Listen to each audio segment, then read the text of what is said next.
you see that the way things are spaced is really another way of talking about the way things are related.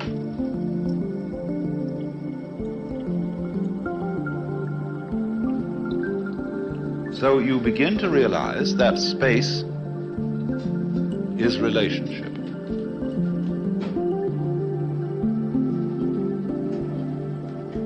Go further now. There is another idea about space which is connected with with all the Oriental uses of space.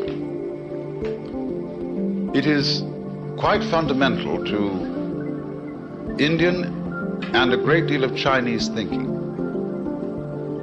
that space equals consciousness. In other words, what actually we are experiencing as the all-inclusive space in which things happen is your mind. And your mind, of course, is not something inside your head. That is a great mistake to make. Your head is something in your mind.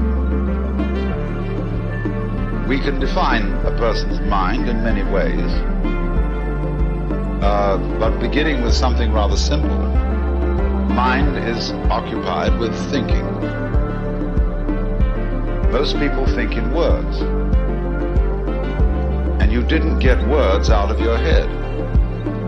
You got them from the community in which you live and were brought up. So when you think in a language which your community gave you, you are not really thinking your own thoughts. It is very difficult indeed to have private thoughts, because when the very materials with which you think are public property, it shows what a vast influence the public has on you in the deepest recesses of your mind. It's therefore very difficult also to think freely, independently, because we are pushed around with the symbolic systems of words or of numbers in which we think. But since you see the functioning of the mind in the process of thinking depends upon an outside community, you begin to see that your mind is a network of relationships. You think only in the context of an environment of people and of natural processes.